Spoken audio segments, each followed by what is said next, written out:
Hello बच्चों, कैसे हैं आप सब। आशा है कि आपका यूपी बोर्ड एग्जामिनेशन 2026 को लेकर बहुत ही आप गंभीर होंगे पढ़ाई लिखाई में भी, और डेली की दिनचर्या को देखते हुए उसके लिए भी कुछ न कुछ आप समय निकाल लेते होंगे। तो इस मद्देनज़र आवश्यक हो जाता है कि हमारी बेस्ट स्ट्रेटजी क्या होनी चाहिए, जिसके कारण या जिसकी सहायता से हम अधिक से अधिक नंबर गेन कर सकें, या फिर हमारी वो तरकीबें या वो सब टेक्निक्स क्या होनी चाहिए जिनका उपयोग करके हम इस आगामी परीक्षा में बेहतर से बेहतर अंक को प्राप्त कर सकें। तो आज हम इन महत्वपूर्ण बिंदुओं पर चर्चा करेंगे। और जैसे कहा जाता है कि पढ़ाई करने के लिए भी या बेस्ट से बेस्ट करने के लिए भी आपको एक बढ़िया टाइम टेबल प्रिपेयर करके रखना होता है। तो हम अपनी तरफ से आपको कुछ टाइम टेबल भी बना के देंगे। यदि आप अपने हिसाब से इसमें एडजस्ट होना चाहें तो कर सकते हैं। मतलब जो वो लोग इस टाइम टेबल में बनना चाहते हैं या बन सकते हैं, अगर वो लोग इसको फॉलो करें तो कर सकते हैं, जिससे उनको आगे चल के लाभ हो। ठीक है, तो जैसा कि आप जानते हैं कि आपका UP board examination, UP board examination 2026 आपका स्टार्ट हो रहा है 18 फरवरी से, 18 फरवरी से। और इसके साथ ही साथ आप लग जाइए अपने तैयारियों में। तो क्या होनी चाहिए स्ट्रेटजी? सबसे पहली बात, यहाँ आपको फोकस करना होगा कि आपके वीक सेक्शन कौन से हैं, मतलब आपके कमजोर विषय कौन से हैं। तो उन कमजोर विषयों पर आपको थोड़ा अभी से ही फोकस करना है। यदि क्योंकि अगर आप अभी से फोकस नहीं करिएगा तो आप देख सकते हैं कि अगर आप अपने यूपी बोर्ड एग्जाम 2026 का अगर टाइम टेबल उठा के देखेंगे तो आप उसमें पाएंगे कि आपके एग्जाम में गैपिंग बहुत कम दिया गया है। मतलब होता है जैसे कि एक एग्जाम के बाद आपको 2 या 3 दिन की गैपिंग, 4 दिन की गैपिंग दी जाती है, तो उस टाइप की गैपिंग नहीं दिया गई है। कम से कम आपको करीब किसी भी एग्जाम में कम से कम एक दिन का मतलब मौका दिया गया कि आप अपनी तैयारी भी कर सकते हैं। आप जो बच्चा कमजोर है वो एक दिन में क्या ही तैयारी कर लेगा।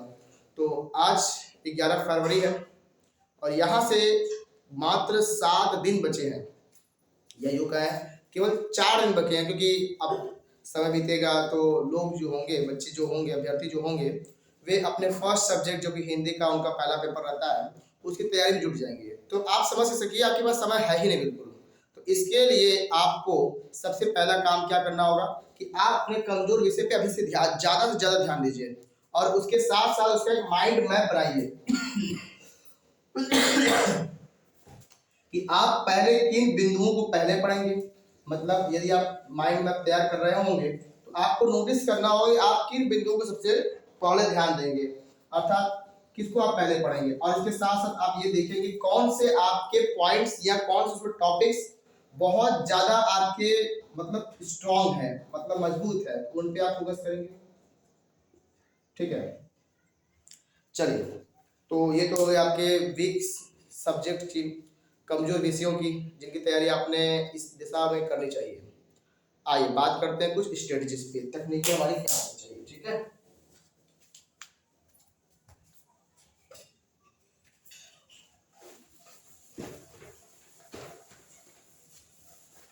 इसे सब विद्यार्थी अपने अपने तरीकों से अप्लाई करेंगे। सबसे पहला तरीका कि आप सभी सब्जेक्ट्स के पीवाईक्यूज को देखिए। पीवाईक्यू मतलब होता है प्रीवियस ईयर क्वेश्चन। पीवाईक्यूज को देखिए, उन पीवाईक्यूज पे ध्यान करिए कि आपने पेपर में देखना है कि कौन कौन से क्वेश्चन है जो मोस्ट बार, कई बार रिपीटेड है, क्योंकि उनकी गारंटी होती है कि शायद एग्जाम में आ सकते हैं। तो आप जब उनके टर्म को समझ जाएंगे कि ये भाई रिपीट वाला चीज़ है, बार बार आता है, तो आपको खुद ही अंदाजा हो जाएगा कि इस बार पेपर में क्या पूछने वाला है। तो सबसे पहला काम आपको अपने पीवाईक्यू पर ध्यान देना है, और उसके बाद जो भी क्वेश्चन रिपीटेड है, रिपीटेड मतलब रिपीट होते हैं, तो उन रिपीट होने वाले क्वेश्चंस पर आपको ज़्यादा फोकस करना है। ठीक है, तो आपको उस पर क्या करना है, ज़्यादा फोकस करना है। तो पहला पॉइंट कि आपको पीवाईक्यू को एनालिसिस करना है, विश्लेषण करना है कि कौन कौन से क्वेश्चन हैं जो बार बार आपके बोर्ड एग्जामिनेशन में पूछे जाते हैं। उनको एनालिसिस करने के बाद उन पर आपको रिपीट वाले क्वेश्चंस को देखना है और रिपीट वाले प्रश्नों का बार बार आपको अभ्यास कर लेना है, प्रैक्टिस इसको कहते हैं हम लोग, प्रैक्टिस। तो आपने पूरा प्रैक्टिस करना है रिपीट होने वाले सेक्शंस का, रिपीट होने वाले क्वेश्चंस का, वो चाहे कोई भी सब्जेक्ट हो। ठीक है। तो दूसरी बात, जब आपने इतना 3 काम कर लिया तो अब आवश्यकता होती है कि जब आपने ये पहला पीवाईक्यू एनालिसिस कर लिया, दूसरा उसमें रिपीट क्वेश्चंस को देख लिया कि रिपीट आपको कौन कौन चीजें होती हैं, इसके बाद रिपीट वाली चीजों का आपने अभ्यास करना चाहिए, प्रैक्टिस करना चाहिए। नंबर 4 बात करते हैं।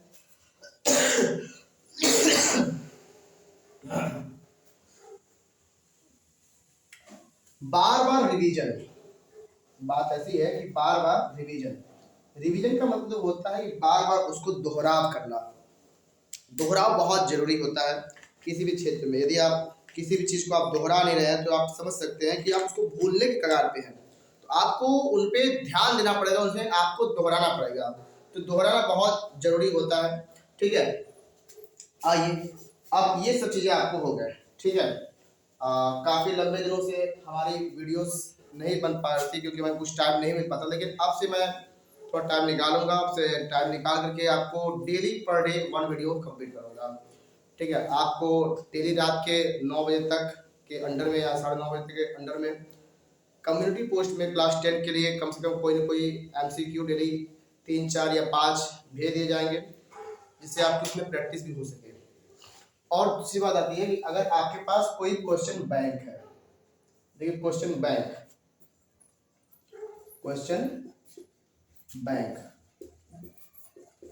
यदि आपने क्वेश्चन बैंक खरीद रखा है तो आप क्वेश्चन बैंक को पूरा परीक्षा से पहले, पेपर से पहले 3 से 4 बार उसको पूरा एकदम रट जाइए, रिवाइज कर डालिए। इससे क्या होगा कि आपकी मेमोरी थोड़ा गेन हो जाएगी और वृद्धि उसमें हो जाएगी। ठीक है। और इसके साथ साथ आपने क्वेश्चन का रूप समझ में आ जाएगा कि कोई क्वेश्चन किस किस अंदाज में पूछ सकता है।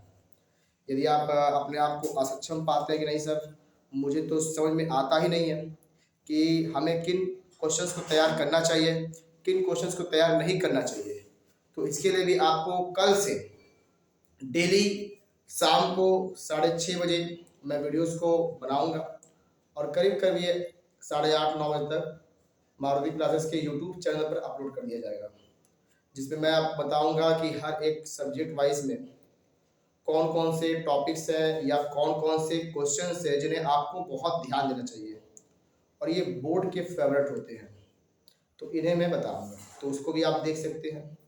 जैसा कि आज का जो क्लास हम ले रहे हैं, इस क्लास में आपको बता रहे हैं कि आपको बोर्ड पेपर में किस प्रकार से तैयारी करनी है और आपकी स्ट्रेटजी क्या होनी चाहिए।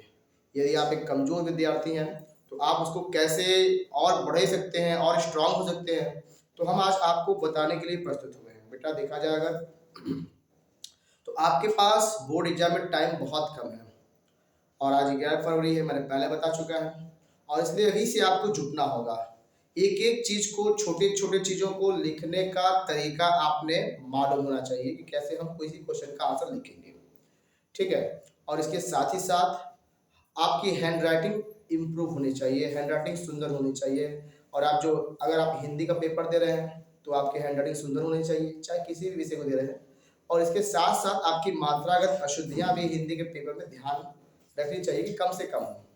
तो हम ये सब चीज़ें तो कल डिस्कस करेंगे कि आपको किसी विषय में क्या क्या चीज़ें आपको करनी चाहिए, लेकिन अभी हम क्या बता रहे हैं कि टोटल ओवरऑल आपको प्रिपरेशन कैसा करना चाहिए। तो सबसे पहला काम कि अब आपके पास उतना समय है नहीं कि आप पूरे किताब को पढ़ पाएंगे, तो इसके लिए सबसे जरूरी है कि आप बोर्ड पेपर के PYQs को उठाइए, उन PYQs का एनालिसिस करिए, विश्लेषण करिए और देखिए वहाँ पे कौन कौन से क्वेश्चन आपका रिपीट होता है, बार बार पुनरावृत्ति होता है, बार बार उसमें पूछा जाता है।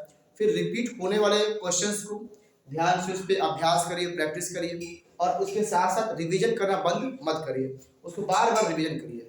और अंतिम बात ये है कि अगर आप इतना भी नहीं कर पाते तो जैसा कि आमतौर पे सभी विद्यार्थी करते हैं, लास्ट में क्वेश्चन बैंक का सहारा लेते हैं। तो अगर क्वेश्चन बैंक करते हैं तो क्वेश्चन बैंक को पेपर से पहले आपने पूरा 3 से 4 बार रिवाइज करके अच्छे से बैठना है, जिसका फायदा ये होगा कि आप निखर जाएंगे। आइए बात करते हैं अपने थोड़ा कल के मटेरियल में आपको क्या क्या मिलेगा। जैसा कि आप जान रहे हैं आज 11 फरवरी है, तो आज के 11 तारीख को आपको हमने स्ट्रेटजी बता दिया कि आपको क्या स्ट्रेटजी, क्या तकनीक अपनानी चाहिए जिससे आप अपने परीक्षा में निखर सके और अधिक से अधिक मार्क्स को गेन कर सके। दूसरा, अब मैं बात करता हूँ 12 तारीख को। तो 12 तारीख को मैं साइंस का, जिसे हम कहते हैं विज्ञान, तो विज्ञान का एक क्लास लेकर के आऊँगा और उस विज्ञान के क्लास में आपको केमिस्ट्री, बायोलॉजी, ये दो सब्जेक्ट को, विज्ञान की जो शाखा है, ब्रांच है केमिस्ट्री बायोलॉजी, इन दोनों को मैं पहले कंप्लीट करूँगा।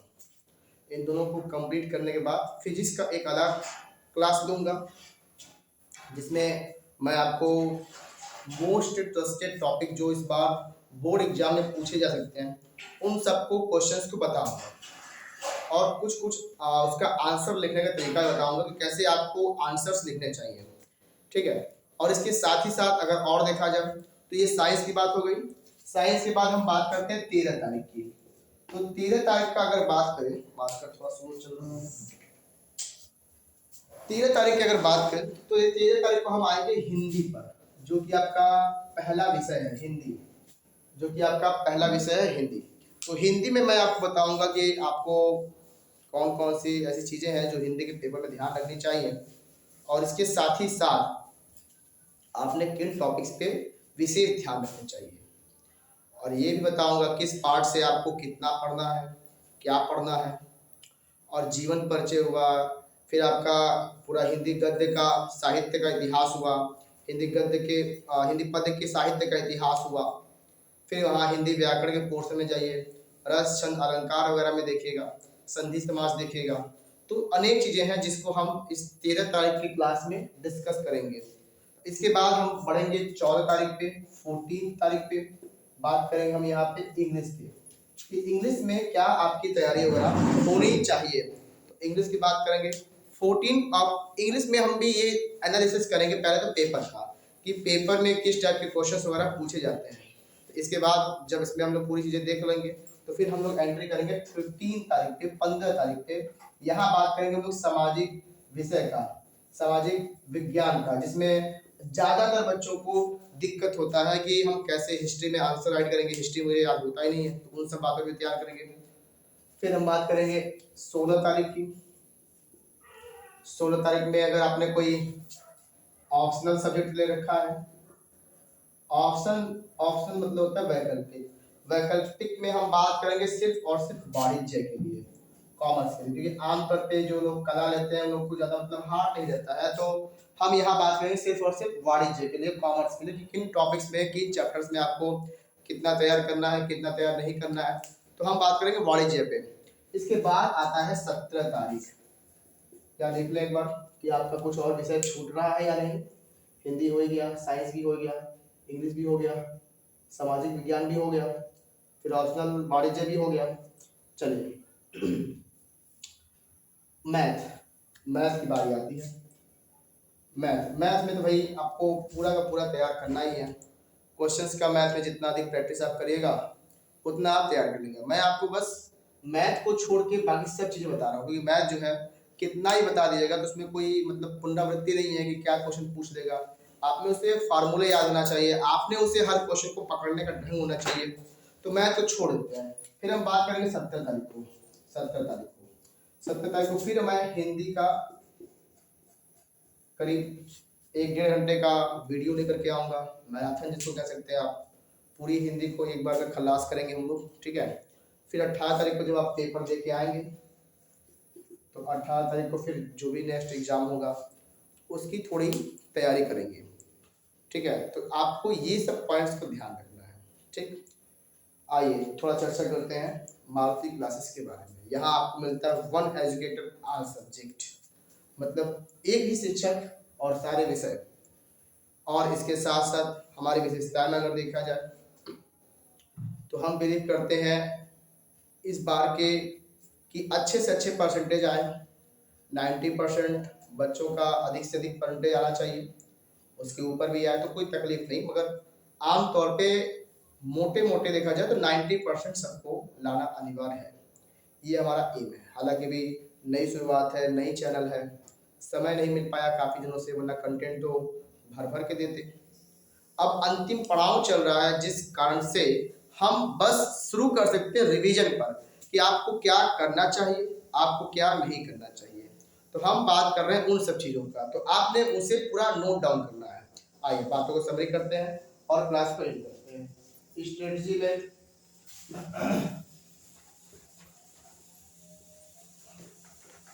आइए आपके टाइम टेबल की बात करते हैं कि आप किस प्रकार से टाइम टेबल अपना बनाएंगे। टाइम टेबल मोटा मोटा अंदाजा लेते हैं। मान लो कोई अभ्यर्थी, कोई विद्यार्थी क्लास 10 का सुबह 6 बजे अगर जगता है, 6 बजे ना, 6 बजे आप मान लो जगते हैं, तो आप 6 बजे उठिए, मुँह हाथ धो के फ्रेश हो जाइए।